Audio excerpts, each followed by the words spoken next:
নমস্কার বন্ধুরা, আজকের রেসিপি চানা মশলা। চানা মশলা কিন্তু নিরামিষও খেতে দুর্দান্ত হয়। তো কিভাবে আমি বানিয়েছি চানা মশলা সেটাই আমি আপনাদের সাথে শেয়ার করব। কাবলি ছোলাকে ভিজতে দিয়ে রাখতে হবে ওভারনাইট, তবে আমি 4-5 ঘন্টা ভিজতে দিয়েছিলাম। আপনারা পারলে ওভারনাইট ভিজতে দেবেন, তাহলে খুব ভালো হয়। তো দেখুন, আমি আমার প্রয়োজন মতো নিয়ে নিয়েছিলাম। এখানে 250 গ্রামের মতো কাবলি ছোলা ভিজতে দিয়েছিলাম। আর এখানে ছোট ছোট ডুমো ডুমো করে রাখা আলুকে আগে থেকে কেটে নিয়েছি, নিয়ে পরে ভালো পরিষ্কার করে ধুয়ে একটা জায়গায় রেখে দিয়েছি। আর ওটার মধ্যে আমি লবণ হলুদ মাখিয়ে নেব। আর এখন দিয়ে দিচ্ছি প্রেশার কুকারে চানাটাকে, মানে ছোলাটাকে সেদ্ধ হতে। এবার ওইটা সেদ্ধ হতে থাক, এদিকে আমি আলুগুলোকে লবণ আর হলুদ মাখিয়ে কিছুক্ষণ ম্যারিনেট করে রাখবো। তাহলে খুব সুন্দরভাবে ভাজা যাবে। আর ভেজে রান্না করলে কিন্তু বেশি রান্নাটা ভালো হয়। আপনারা চাইলে আলুগুলোকে ডুমো ডুমো করে চানার সাথে সেদ্ধ করতে পারেন, তবে আমি এইভাবেই ভেজে রান্না করেছি আলুগুলোকে। এবার দেখুন, আদা, কাঁচা লঙ্কা আর টমেটো একটা দিয়েছি, 2 চামচের মতো দিয়েছি চারমগজ, আর 2 চামচ দিচ্ছি টক দই। আর আদাটা আছে 1/2 ইঞ্চির মতো। লঙ্কার ঝালটা দেবেন আপনারা আপনাদের পছন্দ মতো। এবার একটু সামান্য জল দিয়ে এটাকে আমি পেস্ট বানিয়ে নেব। দেখুন, এটার পেস্ট তৈরি হয়ে গেছে। এদিকে প্রেশার কুকারে চানাটা সেদ্ধ হতে দিয়েছিলাম, সেটাও কিন্তু সেদ্ধ হয়ে গেছে। এখানে 6-7টা মতো হুইসেল দিয়ে আমি এটাকে নাবিয়ে রেখেছিলাম। স্টিমটা যতক্ষণ ছিল ততক্ষণ এটা স্টিমে কিছুটা সেদ্ধ হয়েছে।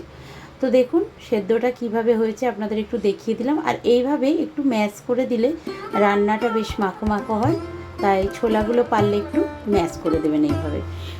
দেখুন কত সুন্দর সেদ্ধ হয়ে গেছে। এবার এই জলটাকে আলাদা এখন রেখে দিচ্ছি। আর আলুগুলোকে কড়াই গরম হতে দিয়েছি, দেখুন সর্ষের তেল দিয়েছি। আলুগুলোকে এখন ভাজা ভাজা করে নেব। হ্যাঁ, যেটা বলছিলাম, চানা থেকে জলটা আলাদা করে রাখছি, পরে জলটাকে আমি রান্নায় ইউজ করব। আলাদা করে জল দেওয়ার প্রয়োজন খুব একটা হবে না, যদি প্রয়োজন হয় তখন দেব, না হলে দরকার হবে না। এবার আলুগুলোকে ভেজে তুলে রেখে ওই তেলে আমি শুকনো লঙ্কা, তেজপাতা আর দিলাম একটু গোটা জিরে, আর দিয়েছি 2-একটা লবঙ্গ, এলাচ, দারচিনি, মানে গোটা গরম মশলা। এগুলো একটু করে ফোড়ন দিয়ে সুন্দর একটা মিষ্টি গন্ধ উঠতে শুরু করলে আমি দিয়ে দিলাম যে মশলাটা বানিয়ে রেখেছিলাম সেটা। আদা, কাঁচা লঙ্কা, টমেটো, টক দই, চারমগজ সব একসাথে যে বেটে রেখেছিলাম সেটাকে দিয়ে কিছুক্ষণ কষিয়ে নিয়েছি। এটা কষানোর পরে গুঁড়ো মশলাগুলো দিয়ে দিলাম, আপনাদের দেখিয়ে দিয়েছি। একটা প্লেটের মধ্যে বাড়িতে থাকা কিছু গুঁড়ো মশলা, যেমন জিরের গুঁড়ো, ধনের গুঁড়ো, কাশ্মীরি রেড চিলি পাউডার, হলুদ গুঁড়ো, লবণ আর চিনি সব একসাথে দিয়ে, আর সামান্য একটু হিংও দিয়েছিলাম আমি। এই সবগুলো দিয়ে আমি ভালো করে মশলার সাথে কষিয়ে নিয়েছি। এবার তেল ছেড়ে এসেছে দেখুন, তখন আমি আলুগুলোকে দিয়ে দিলাম ভেজে রাখা, আর দিয়ে দিলাম ছোলাটাকে, সেদ্ধ করে রাখা কাবলি চানা, সেটাকে দিয়ে আমি ভালোভাবে এখন এইভাবে নাড়াচাড়া করে কিছুক্ষণ কষিয়ে নেব। তারপর কষানো হয়ে গেলে আমি বাকি উপকরণ দিতে থাকব।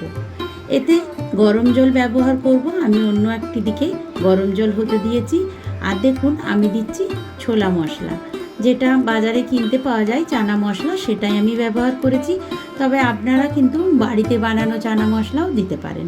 বাড়িতে অনেকেই বানিয়ে রাখে, কিন্তু আমার বানানো ছিল না, তাই আমি বাজারের কেনাটাই ব্যবহার করেছি। তো দেখুন, এটাও মোটামুটি 1.5 থেকে 2 চামচের মতো দিয়ে দেবো। যতটা পরিমাণ ছোলা থাকবে ততটা পরিমাণ সেই বুঝে দেবেন। আর এবার ভালোভাবে মিশিয়ে নিচ্ছি। আর তারপরে গরম জলটা দিয়ে দিতে হবে। এখানে ঠান্ডা জলের ব্যবহার একেবারে করবেন না, গরম জল দেবেন। আর আমি যে ছোলা সেদ্ধর জলটা রেখেছিলাম ওইটাকেই দিয়ে দিই।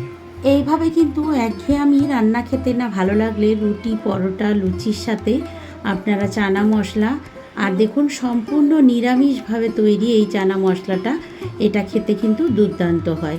আপনারা ঠাকুরের ভোগেও দিতে পারবেন, আবার নিজেরাও খেতে পারবেন।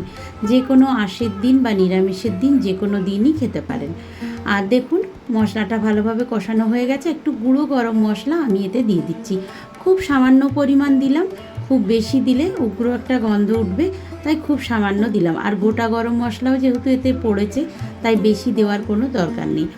এবার দেখুন আমি দিয়ে দেব একটু কাসুরি মেথি। এই যে কাসুরি মেথির প্যাকেটটা নিয়েছি, এটাকে আমি একটু ড্রাই রোস্ট করে নিচ্ছি। দেখুন 2 চামচের মতো দিয়ে আমি ড্রাই রোস্ট করে নিলাম। আর এটা ঠান্ডা হয়ে যাওয়ার পরে হাত দিয়ে আমি গুঁড়ো করে নিচ্ছি। তারপর মোটামুটি একটু গুঁড়ো করে নিয়ে এর সঙ্গে মিশিয়ে দিচ্ছি। তাহলেই কিন্তু এটা মোটামুটি হাফ ডান হয়ে যাবে রান্নাটা। আরও কিছুক্ষণ আমি এটার সাথে মিশিয়ে নিয়ে সবশেষে 1 চামচ ঘি দিয়ে দেবো। তাহলেই সম্পূর্ণভাবে তৈরি হয়ে যাবে আমার কাবলি ছোলার তরকারি বা চানা মশলা, যে যাই বলেন না কেন, বা ছোলার তরকারি। নিরামিষভাবে সম্পূর্ণ তৈরি হয়ে গেল চানা মশলা। তো দেখুন ঘিটা দিয়ে দিলাম। এবার গ্যাসের ফ্লেমটাকে বন্ধ করে কিছুক্ষণ স্ট্যান্ডিং টাইমে রেখে তারপর যে কোনো কিছুর সঙ্গে রুটি, লুচি, পরোটার সাথে সার্ভ করুন।